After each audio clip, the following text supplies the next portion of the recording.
Через 10 дней Республика Коми отметит знаменательное событие. 22 августа нашему региону исполнится 100 лет. В честь векового юбилея Коми-края сотрудники Центра национальных культур проводят фотоконкурс и приглашают интинцев принять в нем участие. Жителям округа предлагают переодеться в национальные костюмы и сделать несколько тематических снимков. В онлайн-конкурсе фотографий «Семья в национальных костюмах» уже около 10 участников. Интинцы с удовольствием надевают костюмы самых разных национальностей. В Центре национальных культур у нас с 10 июля по 28 августа проводится онлайн-конкурс семейных фотографий «Семья в национальных костюмах». Основной целью онлайн-конкурса является популяризация и развитие национальной и этнической моды народов, проживающих в Республике Коми. Задачами конкурса является приобщение молодежи к национальным традициям народа, а также популяризация семейных ценностей, сохранение и развитие традиций многонациональной культуры в Республике Коми, воспитание чувства патриотизма и любви к своей республике и стране. Данный конкурс проходит в онлайн, то есть в нашей группе ЦК Н и ТНТ.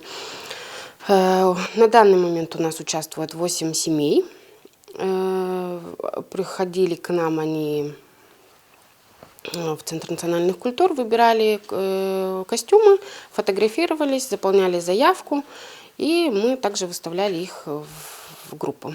Любой желающий может примерить на себя образ Ус-Целема или Коми-Ижемки, облачиться в стилизованный русский или украинский костюм, надеть традиционный наряд татар. В Центре национальных культур множество костюмов на прокат. В последние несколько лет учреждение благодаря субсидиям и различным программам сумело существенно обновить гардероб национальных обществ и своих коллективов.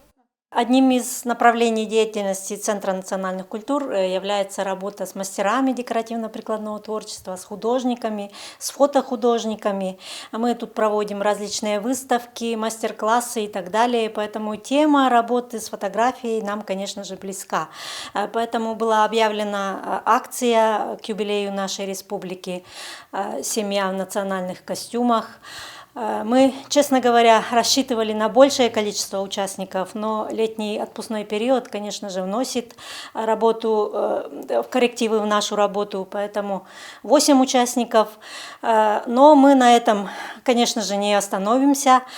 В 2019 году благодаря гранту главы Республики Коми Центр национальных культур получил новые стилизованные костюмы. ЦНК стала владельцем 15 пар обуви, 17 костюмов для танцевального коллектива, одежды для ведущих и 22 комплектов национальной одежды на мужчин, женщин и детей. В этом году в рамках народного бюджета были выделены деньги на пошив Коми национальных костюмов. В учреждении уже поступили 10 женских комплектов ижемского наряда, состоящего из нижней юбки, сарафана, кофты, передника и кокошника, 6 платьев для девочек-подростков и 6 костюмов охотников для мужчин.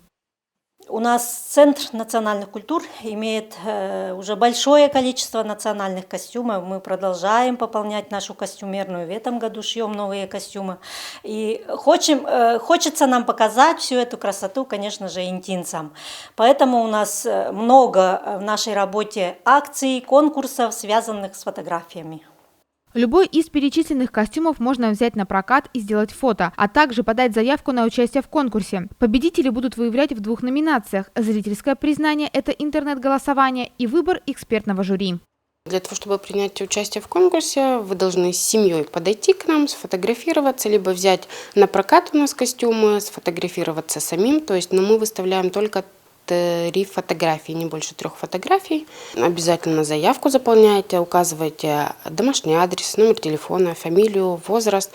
То есть ограничений по возрасту у нас нету. В юбилейный для нашего региона год учреждение культуры постаралось принять участие в самых разных проектах и программах. Финансовые средства, которые выделялись в этом году, пошли на укрепление материально-технической базы сельских домов культуры и Центра национальных культур. Мы работали по заявкам сельских учреждений культуры. Мы им приобрели фоторамки, потому что они и Центр национальных культур часто проводим выставки, и, конечно, нам они очень нужны разных размеров, и А4, и А3. 205 штук фоторамок мы приобрели.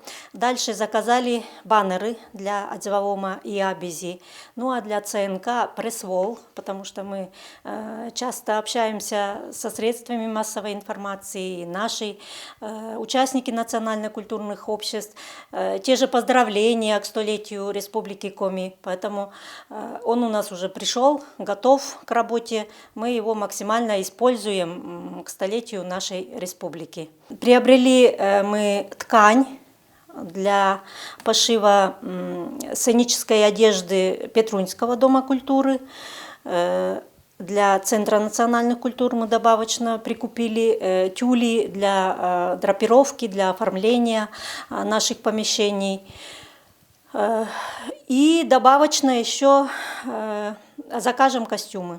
То есть то, что у нас не вошло в финансирование по народному бюджету, мы дополнительно закажем пояса женские вязаные, для мужских костюмов, для лузана и рубашки, там еще у нас есть пояса, но у нас нет обуви, поэтому мы заказали уже вязаные чулки и коты, так называемая вот эта вот обувь, которую раньше носили, а также картузы, то есть мужские костюмы у нас будут в полном комплекте. Отмечать юбилей республики Центр национальных культур будет почти целую неделю. Уже с понедельника на площадке возле учреждения будет проводиться праздничная ярмарка и будут работать фотозоны. С 16 по 20 августа и в сам день столетия республики 22 августа с 14 до 16 Центр национальных культур будет работать на нашей площадке возле ЦНК «Территория добра». Мы предложим различные конкурсы, будет ярмарка мастеров декоративно-прикладного творчества, будут работать фотозоны, будет акция «Шкатулка комислов». Акция под названием «Комик и вкус. Шкатулка комислов» уже ранее была опробована сотрудниками ЦНК. К участию приглашались обычные прохожие. Они вытаскивали из шкатулки слово на коми-языке и должны были сказать, что оно означает, то есть дать перевод. На одной из планерок у нас зародилась такая идея создать акцию и назвать ее «Комик и вкус», что означает «шкатулка комислов». Все мы это обсудили, все сотрудники, и вышли на нашу площадку ЦНК узнать, знают ли люди коми-слова. Но поскольку вышли неожиданно для людей в костюмах, то люди, естественно, растерялись. Но когда мы предоставили им такую игру, они достали слова, и кто-то говорил просто знакомое по смыслу, кто-то видел вывески и говорил правильно слова и перевод. Ну а кто-то просто запомнил хорошие слова на коми-языке, когда прочитали, вытащили из шкатулки знакомые слова. Не сильно ставилась цель, а было такое, чтобы вот узнать, нравится ли язык, как он звучит, какие могут быть похожие слова коми и русские. Многие говорили, он на коми звучит как по-русски, а перевод совершенно другой. И вот мы узнавали, как люди будут реагировать на те или иные слова. Организаторы подобрали разный по сложности набор слов и выражений. Интинцы и взрослые дети с удовольствием включились в процесс знакомства с коми-словами. Одни пытались вспомнить когда-то услышанные слова, другие старались угадать значение слов по смыслу. А кто совсем не знаком с коми-речью, те запомнили несколько слов, прочитав их на карточке. Попробуйте прочитать, что означает каждое слово. Слово «улича», я думаю, что это слово «улица», которое на каждом доме у нас имеется и присутствует. Вот это, конечно, улица. Так, ну-ка давай еще попробуем, так легко было. Ага, слово «пон». Что это? Это собака. Ну, вам уже подсказала Екатерина. А вот еще слово «му», скорее всего, это корова. Нет, это не корова. Тогда это... А что это такое? Это коми-земля. Коми-му. Земля, получается. Да. Вот еще слово «нянь», всем известное в нашем городе, потому что это хлеб, который... Вот это слово «нянь» написано на каждом хлебном магазине, между прочим. Молодцы. 16 по 22 августа при хорошей погоде интинцы смогут принять участие в акции «Комик и вкус» и других мероприятиях Центра национальных культур. Еще раз отметим, что горожан ждут на площадке ЦНК с 14 до 16 часов.